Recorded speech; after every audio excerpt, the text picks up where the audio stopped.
충격적인 일이 벌어졌습니다. 여러분들의 폴란드의 이미지를 어떻게 생각하실지 모르지만 저희는 어느 강대국이 와도 지지 않는다는 강한 자부심을 갖고 있습니다. 특히 아시아는 더욱더 비교 자체가 안 된다고 생각했죠. 하지만 이런 제 가치관을 단번에 무너뜨린 충격적인 사건이 있었어요. 한국이라는 나라가 저와 제 가족의 삶을 완전히 바꿔놓은 거죠. 처음에는 가족의 몰락을 가져온 원망의 대상이었던 한국이 어떻게 제 인생의 터닝포인트가 되었는지 그 감동적인 이야기를 지금부터 들려드리겠습니다. 저는 안나 코발스키, 폴란드의 한 온라인 미디어에서 일하는 저널리스트입니다. 편집장 마르첼로 루소가 저를 불렀어요. 안나, 이번에 한국 특집 기사를 내가 맡아줬으면 해. 한류 열풍이 전 세계를 강타하고 있으니 우리도 특집으로 다뤄볼 필요가 있어. 마르첼로의 말을 듣는 순간 가슴 한 구석이 무거워지는 걸 느꼈습니다. 한국이라니 저에게는 가장 쓰라린 기억이 깃든 나라였어요. 저보다 적합한 사람이 있을 텐데요. 저는 한국에 대해 잘 알지 못합니다. 마르첼로는 고개를 저으며 차가운 목소리로 말했습니다. 이미 결정된 사항이야. 너의 객관적인 시각이 필요해.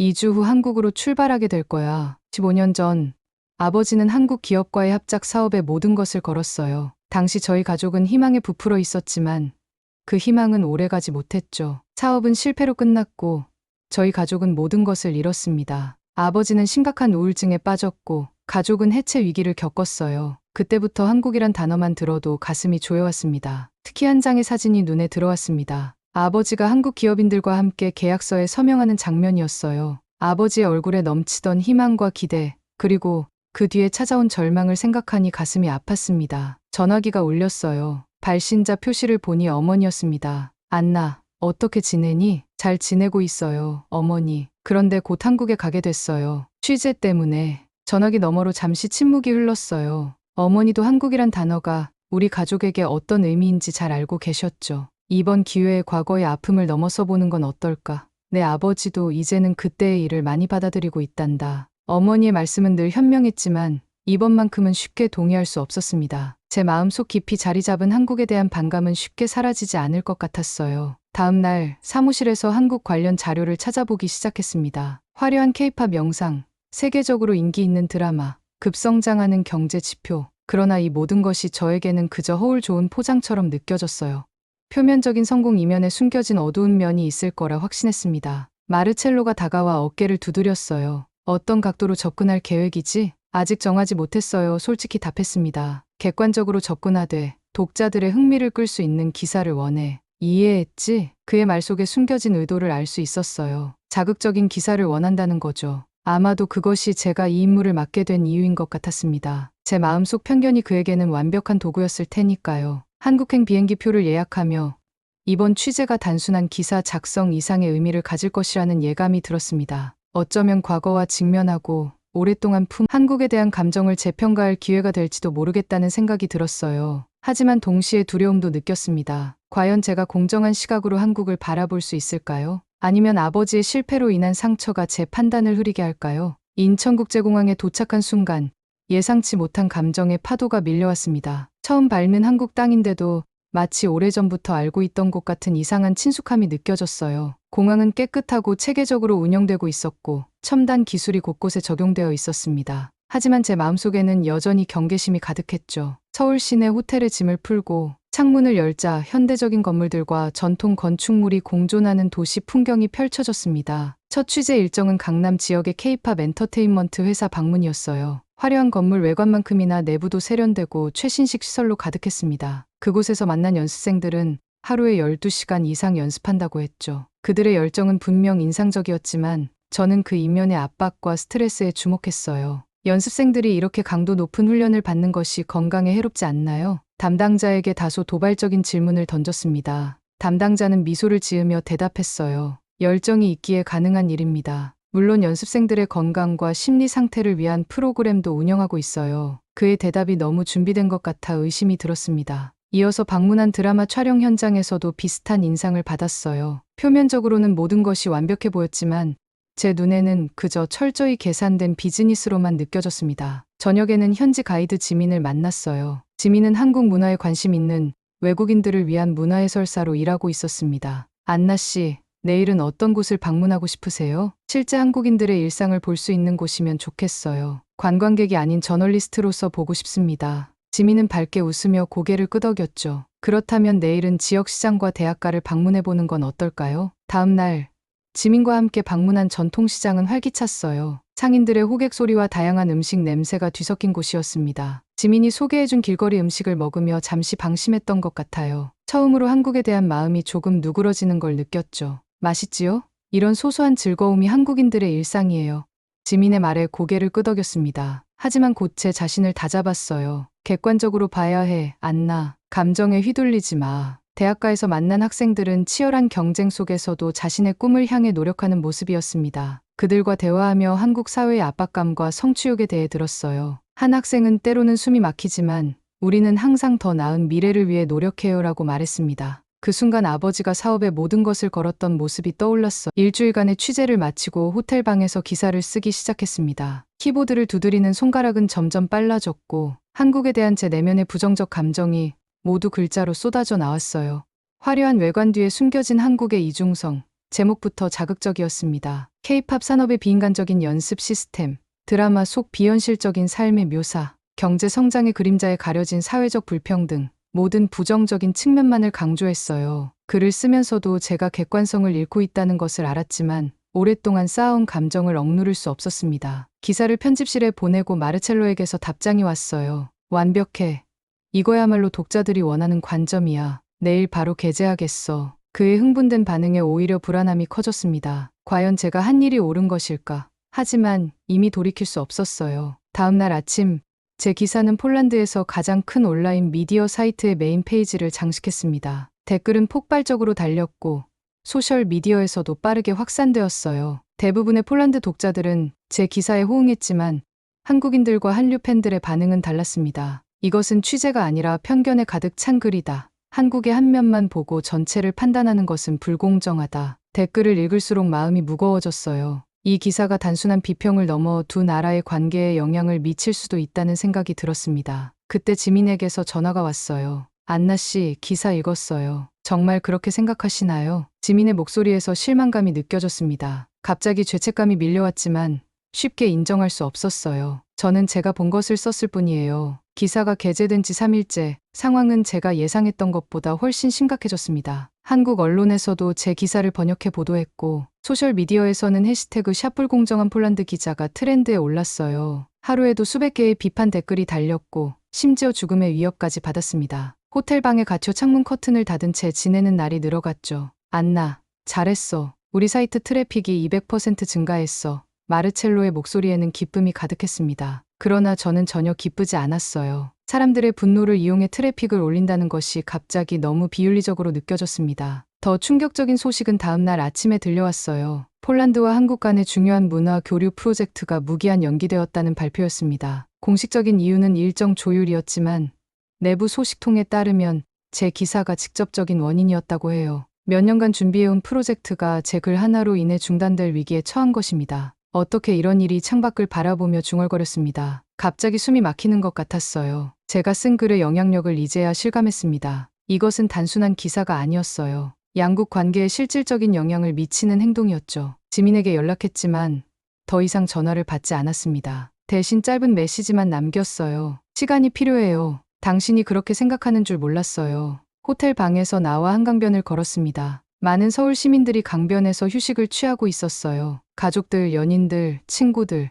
그들의 일상적인 모습을 보며 제 기사에 얼마나 많은 편견이 담겨 있었는지 깨닫기 시작했습니다. 한국인들도 저와 같은 평범한 사람들인데 제가 그들을 단지 한국이라는 이름 하나로 판단했던 거죠. 답답한 마음에 아버지에게 전화를 걸었습니다. 오랜만에 연락이었어요. 아버지, 저 안나예요. 안나? 오랜만이구나. 잘 지내니? 아버지, 한국에 대해 물어볼 게 있어요. 그때 사업, 정확히 무슨 일이 있었던 건가요? 전화기 너머로 깊은 한숨 소리가 들렸습니다. 아버지는 잠시 침묵하더니 말씀하셨어요. 내가 이제야 물어보는구나. 사실 그 실패는 단순한 비즈니스 실패가 아니었단다. 아버지의 이야기는 제가 알고 있던 것과 달랐습니다. 당시 국제금융위기와 동아시아 경제 상황의 급변으로 인해 많은 기업들이 어려움을 겪었다고 해요. 한국 파트너들도 최선을 다했지만 국제 정세의 영향으로 프로젝트가 실패했다는 거였죠. 하지만 왜 이제야 말씀하세요? 저는 항상 한국 때문에 우리 가족이 무너졌다고 생각했어요. 내 자존심 때문이었을 거야.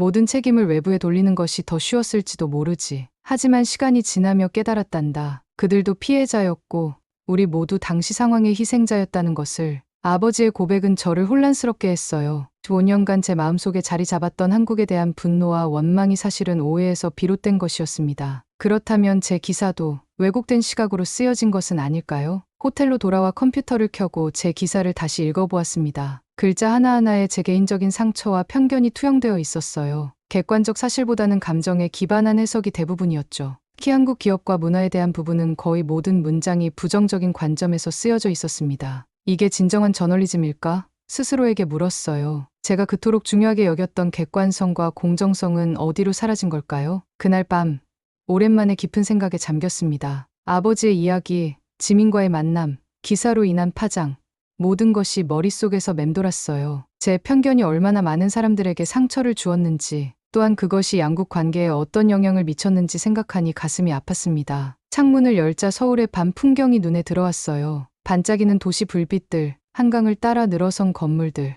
그리고 그 속에서 살아가는 수많은 사람들의 이야기, 이제야 보이기 시작했습니다. 한국은 제가 편견을 가지고 바라본 단편적인 모습이 아니라 다양한 면모를 가진 복잡한 사회였어요. 자정이 되어갈 무렵 제 휴대폰이 울렸습니다. 폴란드에서 온 메시지였어요. 문화 교류 프로젝트에 참여하려던 폴란드 측 예술가들의 공동 성명이었습니다. 그들은 제 기사와 관련하여 자신들의 입장을 밝히며 프로젝트가 계속되기를 희망한다고 했어요. 우리는 문화적 차이를 이해하고 존중하기 위해 이 프로젝트에 참여했습니다. 한 사람의 의견이 이러한 노력을 중단시켜서는 안 됩니다. 그들의 메시지를 읽으며 눈물이 흘렀습니다. 제가 얼마나 이기적이었는지, 개인적인 감정으로 인해 많은 사람들의 노력을 무시했는지 깨달았어요. 이대로는 안 되겠다는 결심이 섰습니다. 무언가 행동을 취해야만 했어요. 새벽녘, 잠 못 이루고 결심했습니다. 반드시 상황을 바로잡아야 한다고요. 첫 번째 해야 할 일은 지민에게 사과하는 것이었어요. 아침 일찍 지민에게 메시지를 보냈습니다. 정말 미안해요. 다시 만나서 이야기할 수 있을까요? 몇 시간 후 지민에게서 답장이 왔어요. 명동 카페에서 오후 2시에 만나요. 짧은 메시지였지만 저에게는 두 번째 기회를 의미했습니다. 약속 시간보다 일찍 카페에 도착해 초조하게 기다렸어요. 손가락으로 테이블을 두드리며 무슨 말부터 해야 할지 고민했습니다. 지민이 들어오는 모습이 보였어요. 평소와 달리 굳은 표정이었죠. 먼저 사과하고 싶어요. 제가 먼저 입을 열었습니다. 제 기사는 객관적이지 못했어요. 개인적인 감정에 사로잡혀 한국의 진정한 모습을 보지 못했죠. 지민은 잠시 저를 바라보더니 천천히 말했어요. 처음부터 안나 씨에게 뭔가 있다고 느꼈어요. 왜 한국에 대해 그런 감정을 갖게 되었는지 이야기해 주시겠어요? 저는 깊은 숨을 들이쉬고 모든 것을 털어놓았습니다. 아버지의 사업 실패, 가족의 위기, 그리고 최근에 알게 된 진실까지. 이야기를 마치자 마음이 한결 가벼워졌어요. 이해해요. 지민이 말했습니다. 하지만 이제 어떻게 할 계획인가요? 진실을 알리고 싶어요. 제대로 된 취재를 하고 공정한 기사를 쓰고 싶습니다. 도와주실 수 있을까요? 지민은 밝게 웃으며 고개를 끄덕였어요. 물론이죠. 이번에는 진짜 한국을 보여드릴게요. 다음 날부터 우리는 새로운 여정을 시작했습니다. 첫 방문지는 전통 한옥마을이었어요. 현대적인 건물들 사이에 자리 잡은 전통 가옥들이 신기했습니다. 한옥 체험관에서는 전통 다도를 배우고 한복을 입어보기도 했어요. 이 다도 예절에는 상대방을 존중하는 마음이 담겨 있어요. 지민이 설명했습니다. 차를 천천히 마시며 상대방과 교감하는 시간이죠. 다도를 체험하며 마음이 차분해지는 걸 느꼈습니다. 차 한 잔을 마시는 간단한 행위에도 깊은 의미와 철학이 담겨 있다는 사실이 놀라웠어요. 이어서 방문한 곳은 최첨단 IT 기업이었습니다. 그곳에서 전통 문화와 현대 기술을 접목한 프로젝트를 진행 중이었어요. 한국의 전통 문양을 AI로 분석해 새로운 디자인을 창출하고 전통 음악을 현대적으로 재해석하는 작업이었죠. 우리는 전통을 단순히 보존하는 것이 아니라 현대화 조화시키려 노력해요. 개발자가 말했습니다. 과거와 미래를 연결하는 다리를 만드는 거죠. 그 말에 깊이 공감했어요. 문화는 정체된 것이 아니라 끊임없이 발전하고 적응하는 생명체 같은 것이구나 싶었습니다. 한국은 전통을 고수하면서도 혁신을 두려워하지 않는 나라였어요. 저녁에는 남산타워에 올라 서울의 야경을 감상했습니다. 빛나는 도시를 내려다보며 지민에게 물었어요. 한국인에게 가장 중요한 가치는 무엇인가요? 지민은 잠시 생각하더니 답했습니다. 한가, 제시도. 플러리가 메시지 길이 제한에 도달하여 응답을 일시 중지했습니다. 계속하기를 입력하시면 대화를 이어갈 수 있습니다. 계속.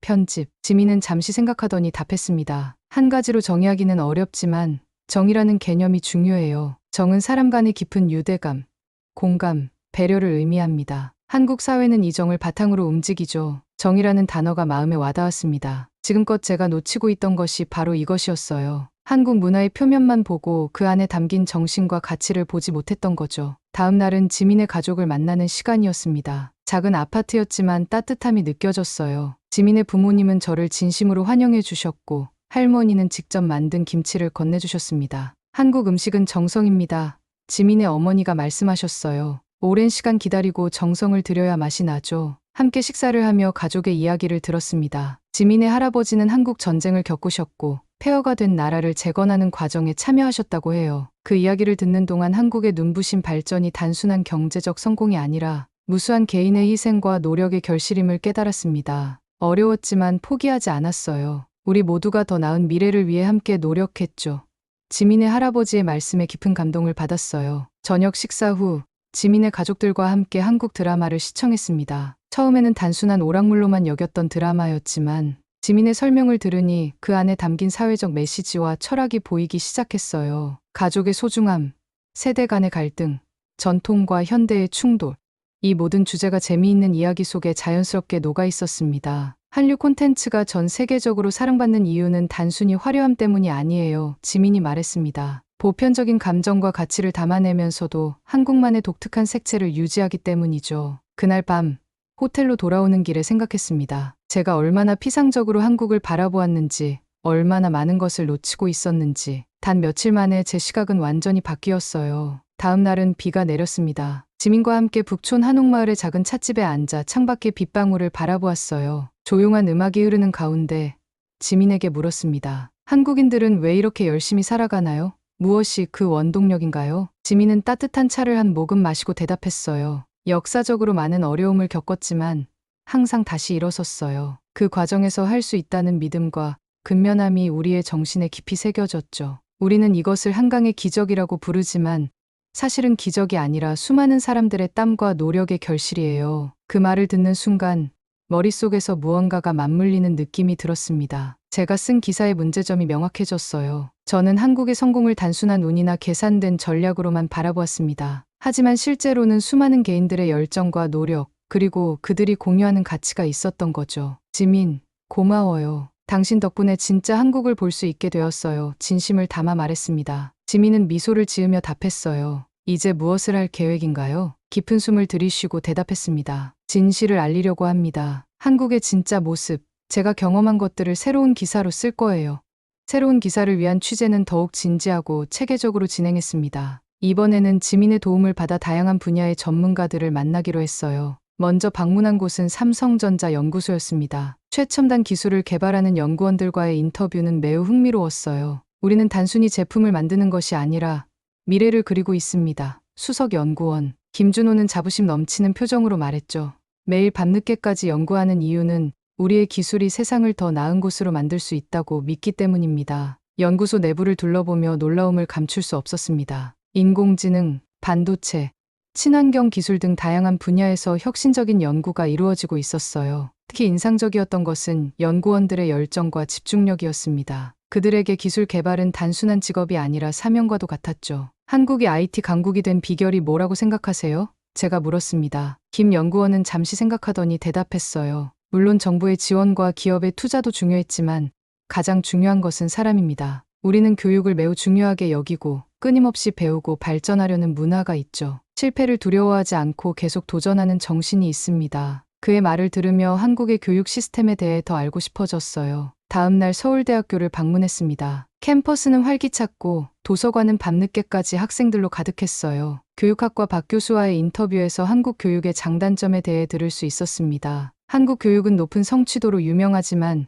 경쟁이 치열한 것도 사실이에요. 최근에는 창의성과 비판적 사고를 키우는 방향으로 변화하고 있습니다. 대학생들과의 대화에서는 그들의 꿈과 그 꿈을 이루기 위한 노력을 느낄 수 있었어요. 많은 학생들이 글로벌 시각을 가지고 있었고 자신의 성장뿐만 아니라 사회 발전에도 기여하고 싶어 했습니다. 저희 세대는 단순히 잘 살기 위해서가 아니라 의미 있는 삶을 살고 싶어요. 그래서 스타트업이나 사회적 기업에 관심이 많습니다.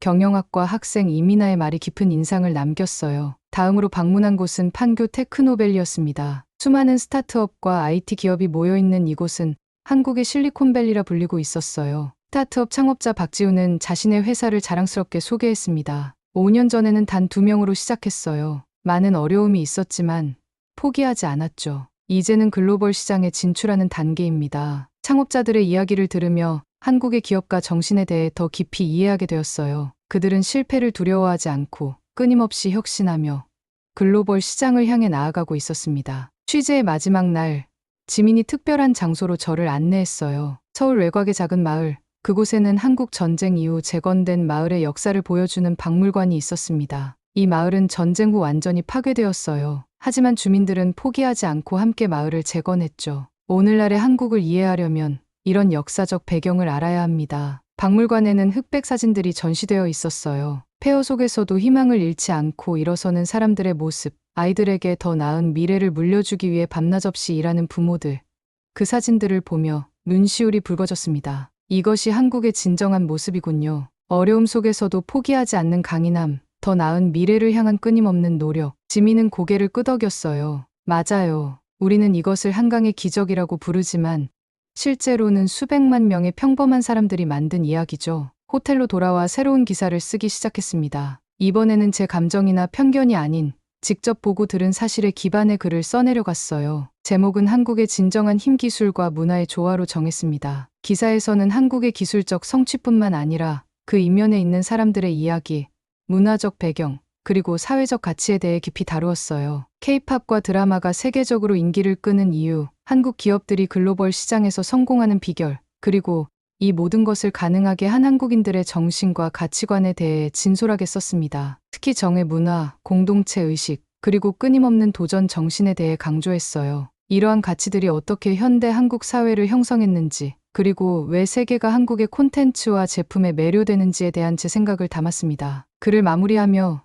제 개인적인 여정도 솔직하게 공유했어요. 처음에 가졌던 편견과 오해, 그리고 실제 한국을 경험하며 어떻게 생각이 바뀌었는지에 대해 진심을 담아 썼습니다. 마지막 문장을 쓰고 나서 깊은 안도감을 느꼈습니다. 이번 기사는 단순한 취재 보고서가 아니라 제 자신과의 화해, 그리고 진실을 향한 여정의 결과물이었어요. 새 기사를 편집실에 보내고 마르첼로의 반응을 기다렸습니다. 이전과 달리 긴장되지 않았어요. 이번에는 진실을 전달한다는 확신이 있었기 때문이죠. 몇 시간 후 마르첼로에게서 전화가 왔습니다. 안나, 이게 무슨 짓이야? 그의 목소리는 화가 나 있었어요. 우리가 원하는 것은 자극적인 기사였어. 이런 긍정적인 내용은 독자들의 관심을 끌지 못할 거야. 깊은 숨을 들이쉬고 대답했습니다. 마르첼로, 저는 저널리스트입니다. 저의 임무는 진실을 전달하는 것이지 클릭 수를 올리기 위해 사실을 왜곡하는 것이 아니에요. 이 기사가 마음에 들지 않는다면 제 사직서를 받아들이셔도 좋습니다. 전화기 너머로 마르첼로의 깊은 한숨 소리가 들렸어요. 알았어.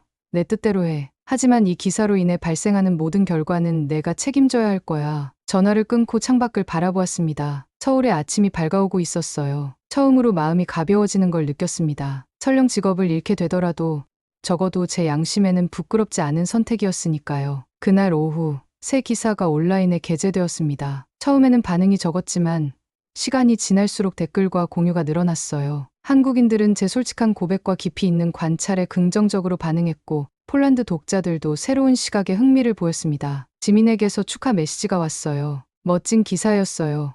안나 씨의 진심이 느껴졌습니다. 더 놀라운 소식은 다음 날 아침에 들려왔습니다. 한국과 폴란드 간의 문화 교류 프로젝트가 재개된다는 발표였어요. 공식 성명에 따르면 제 새 기사가 양국 간의 이해를 증진시키는 데 기여했다고 했습니다. 신기하게도 마르첼로에게서도 전화가 왔어요. 안나, 인정할게. 내가 옳았어. 너의 새 기사는 전작보다 더 많은 관심을 받고 있어. 사람들은 진실에 목말라 있었나 봐. 그의 말에 미소 지었습니다. 감사합니다, 마르첼로. 좋은 저널리즘은 결국 진실을 추구하는 것이라고 생각해요.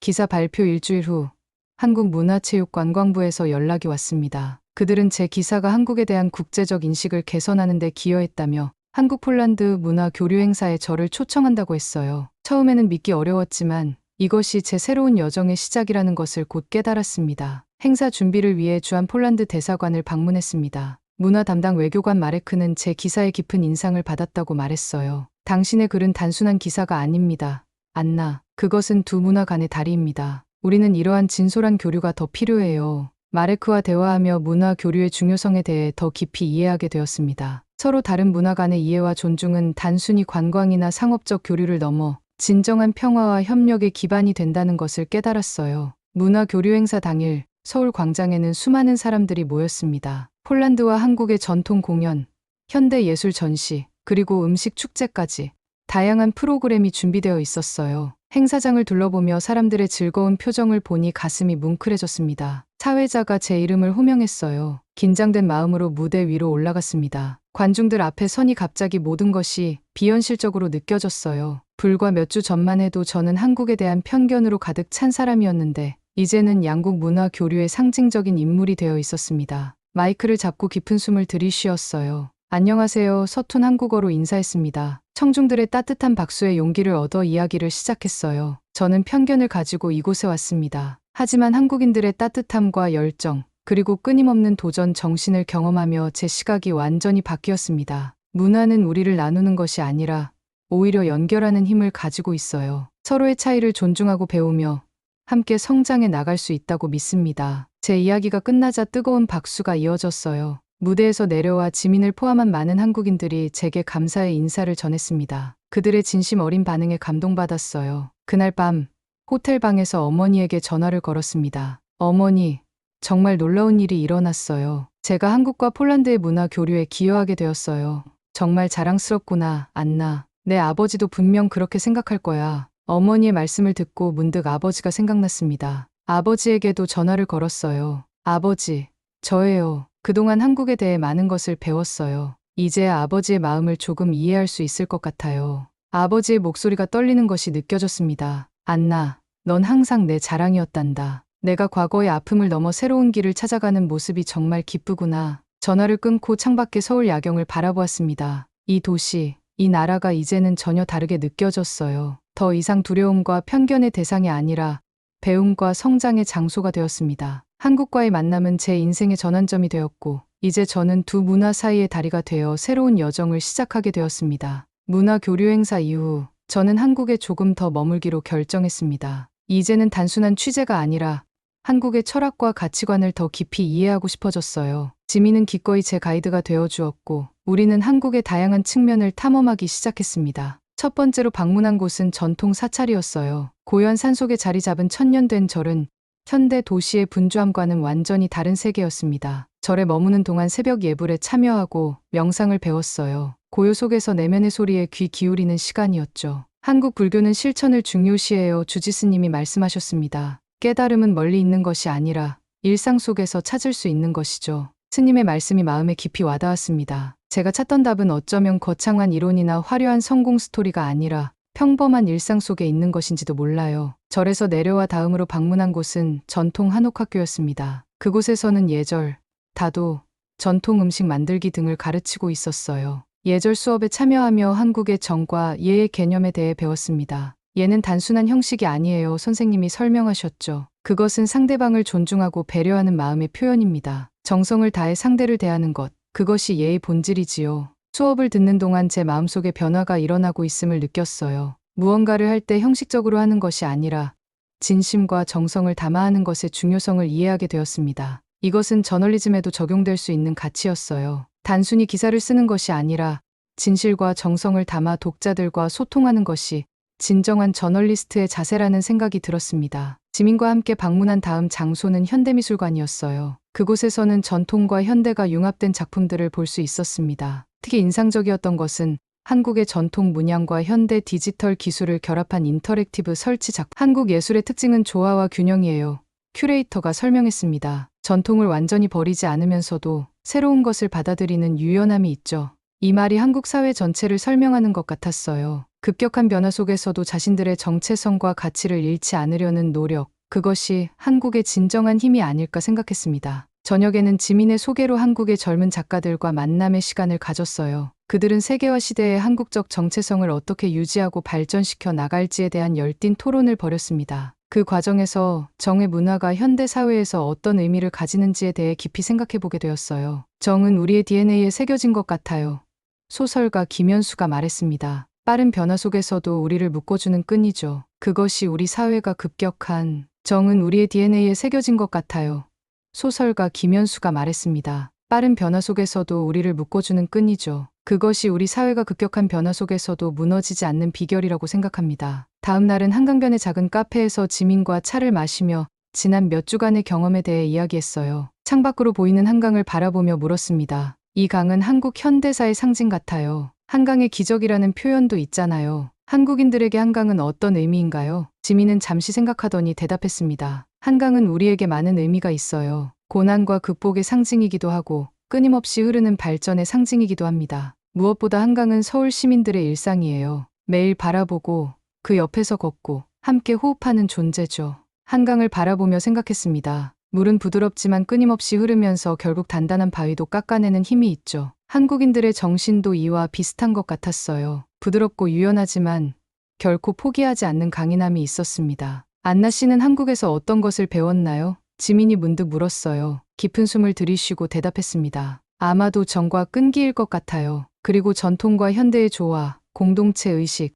하지만 가장 중요한 것은 편견을 버리는 법을 배웠다는 거예요. 진정으로 이해하기 위해서는 먼저 마음을 열어야 한다는 것을 깨달았습니다. 지민은 미소를 지으며 고개를 끄덕였어요. 그것이 바로 진정한 문화 교류의 시작이죠. 다음 날 비가 내리는 오후에 저는 책방에 들렀습니다. 한국 철학과 역사에 관한 책들을 찾아보던 중 홍익인간이라는 표현에 대해 알게 되었어요. 널리 인간 세계를 이롭게 한다는 이 오래된 이념이 현대 한국인들의 사고방식에도 영향을 미치고 있다는 설명이 인상적이었습니다. 서점 주인과 대화를 나누며 더 많은 것을 배웠어요. 그는 한국의 역사적 시련과 그것을 극복해온 과정에 대해 설명해 주었습니다. 우리는 많은 어려움을 겪었지만 그것이 오히려 우리를 강하게 만들었어요. 고난이 사람을 만든다는 말이 있죠. 한국인들은 위기 속에서 더욱 단결하고 서로를 돕는 힘이 있습니다. 그의 말에 깊이 공감했어요. 어려움을 극복하는 과정에서 오히려 더 강해지는 것, 그것은 개인뿐만 아니라 국가나 문화에도 적용되는 진리였습니다. 서점을 나와 우산을 쓰고 걸으며 생각했어요. 비가 내리는 서울의 풍경이 아름다웠습니다. 빗방울이 떨어지는 소리,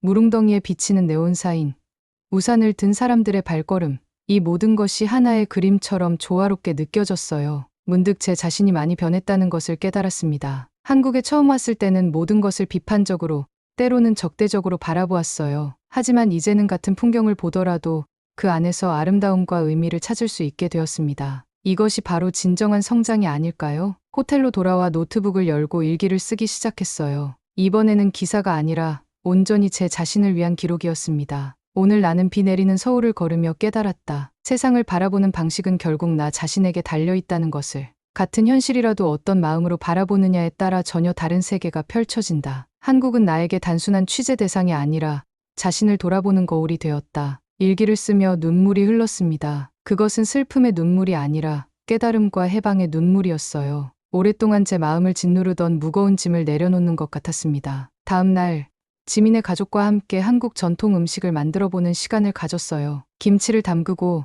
떡을 빚으며 한국 가정의 따뜻함을 느꼈습니다. 지민의 할머니는 요리를 가르쳐 주시며 음식에 담긴 철학에 대해서도 말씀해 주셨어요. 음식은 정성이야. 빨리 만드는 것보다 제대로 만드는 것이 중요해. 그리고 혼자 먹는 것보다 함께 나누는 것이 더 맛있지. 할머니의 말씀이 한국 문화의 본질을 담고 있는 것 같았습니다. 빠름보다는 올바름을, 개인보다는 공동체를 중시하는 가치관이 일상의 작은 부분까지 스며들어 있었어요. 저녁 식사 후 지민의 가족과 함께 둘러앉아 이야기를 나누었습니다. 그들은 제가 한국에 대해 쓴 새로운 기사를 읽었다며 감사의 말을 전했어요. 하지만 제가 더 감사했습니다. 그들 덕분에 진정한 한국의 모습을 볼 수 있었으니까요. 안나, 우리 가족의 일원이 된 것 같아요.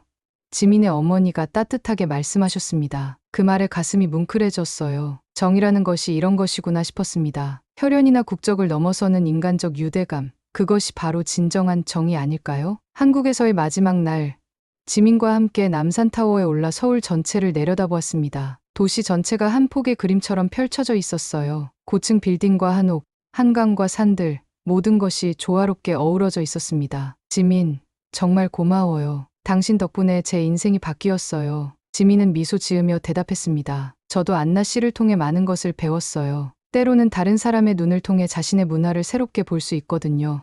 우리는 석양이 질 때까지 이야기를 나누었습니다. 한국에서의 경험, 앞으로의 계획, 그리고 두 나라의 문화 교류에 대한 희망, 대화는 끝없이 이어졌어요. 그리고 그 대화 속에서 우리는 문화와 국경을 넘어선 진정한 우정을 확인할 수 있었습니다. 폴란드로 돌아온 지 한 달이 지났습니다. 한국에서의 경험은 제 일상의 모든 측면에 영향을 미쳤어요. 아침에 일어나 차를 마실 때도 한국에서 배운 정성을 생각하며 천천히 음미하게 되었고, 업무를 할 때도 끈기와 정확함을 중요시하게 되었습니다. 특히 저널리즘에 대한 제 접근 방식이 완전히 달라졌어요. 더 이상 자극적인 헤드라인이나 논란을 일으키는 기사에 집중하지 않게 되었습니다. 대신 진실을 찾고 다양한 관점을 존중하며 독자들에게 깊이 있는 통찰을 제공하는 데 초점을 맞추었어요. 마르첼로도 제 변화를 알아차렸는지 더 이상 자극적인 기사를 요구하지 않았습니다. 오히려 제게 문화 관련 특집 시리즈를 맡겼어요. 이것은 제가 한국에서 배운 것들을 더 많은 사람들과 나눌 수 있는 기회였습니다. 안나,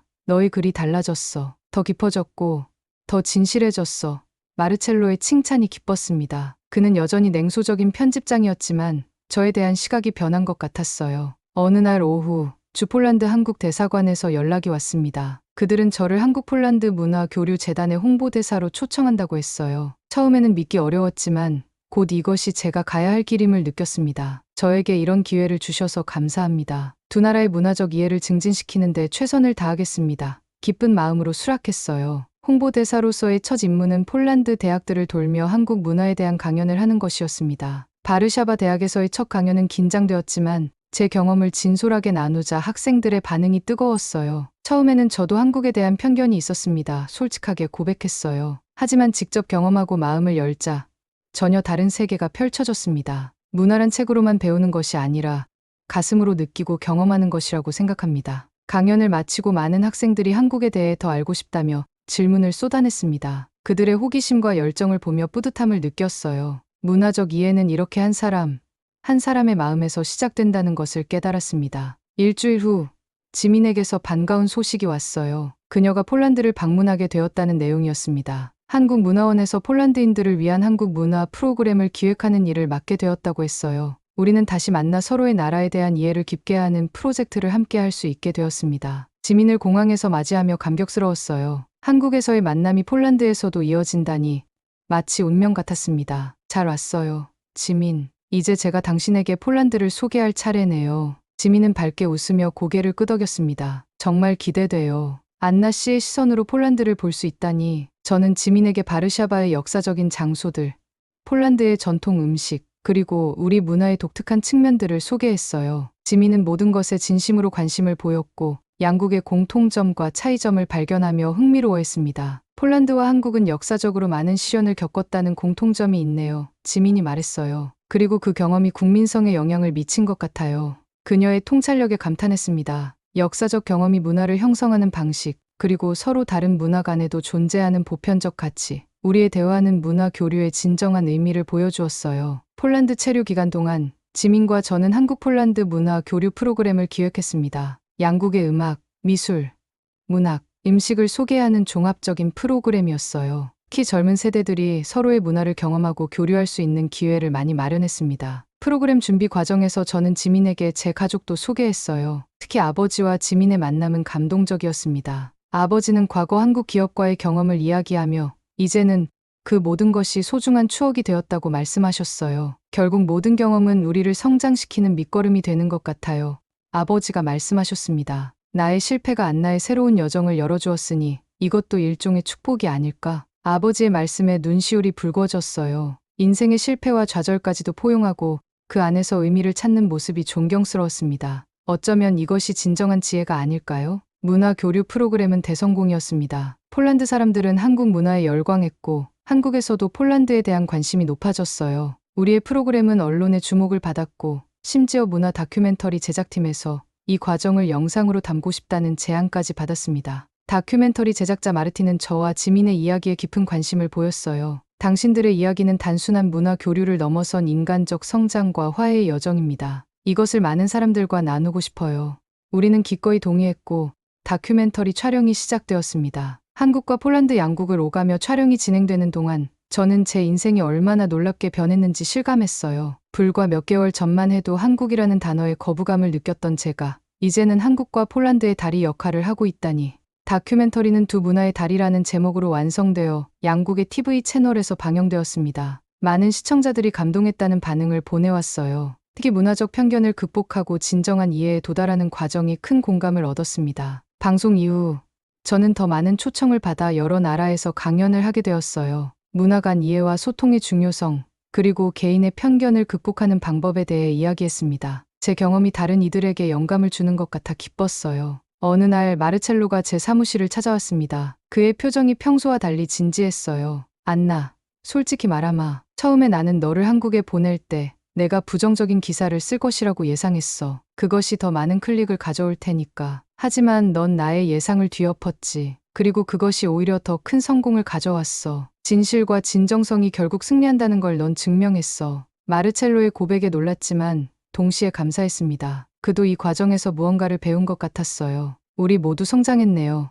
마르첼로. 1년 후 저는 한국 폴란드 문화재단의 정식 이사가 되었습니다. 양국 간의 교류를 더욱 확대하고 교육, 예술, 비즈니스 등 다양한 분야에서의 협력을 촉진하는 역할을 맡게 되었어요. 지민은 서울에서 폴란드 문화센터를 운영하며 폴란드어 교육과 문화 프로그램을 진행하고 있었습니다. 우리는 정기적으로 화상회의를 통해 아이디어를 나누고 새로운 프로젝트를 기획했어요. 거리는 멀었지만 우리의 우정과 협력은 더욱 깊어졌습니다. 어느 날 밤 작업실에서 창밖을 바라보며 생각했습니다. 인생은 참 예측할 수 없는 여정이구나. 한국에 대한 편견으로 시작된 여정이 이렇게 아름다운 결말로 이어질 줄 누가 알았을까요? 그 과정에서 저는 한국의 문화와 가치를 배웠을 뿐만 아니라 저 자신에 대해서도 많은 것을 깨달았습니다. 제 책상 위에는 한국에서 가져온 작은 도자기 하나가 놓여 있었어요. 지민의 할머니가 선물해 주신 것으로 전통 방식으로 만들어진 백자였습니다. 단순하지만 깊은 아름다움을 지닌 그 도자기는 제게 한국을 상징하는 물건이 되었어요. 겉으로는 소박해 보이지만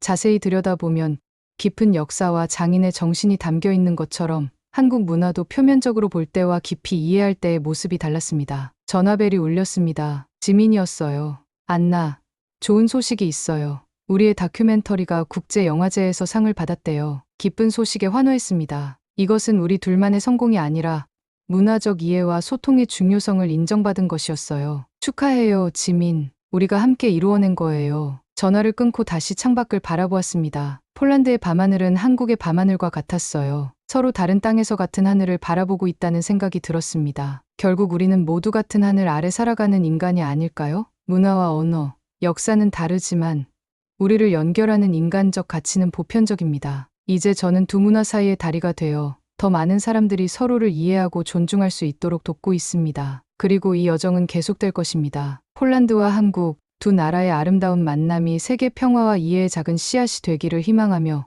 오늘도 저는 새로운 프로젝트를 위한 계획을 세우고 있습니다. 인생은 때로 예상치 못한 방향으로 흘러가지만 그 속에서 진정한 배움과 성장이 이루어지는 것 같아요. 저에게 한국은 더 이상 두려움과 편견의 대상이 아니라 제 삶을 풍요롭게 해준 소중한 인연의 땅이 되었습니다. 그리고 이 여정은 여기서 끝나지 않을 것입니다. 앞으로도 계속해서 서로의 문화를 배우고 나누고 존중하는 삶을 살아가려 합니다. 오늘 제 사연은 여기까지입니다. 제 이야기를 들으시고 어떤 생각이 드셨는지 댓글로 남겨주세요. 혹시 여러분도 문화적 편견을 극복한 경험이 있으시다면 함께 나눠주셔도 좋을 것 같습니다. 귀한 시간 내주셔서 진심으로 감사드립니다. 지금까지 감동 휴게소였습니다.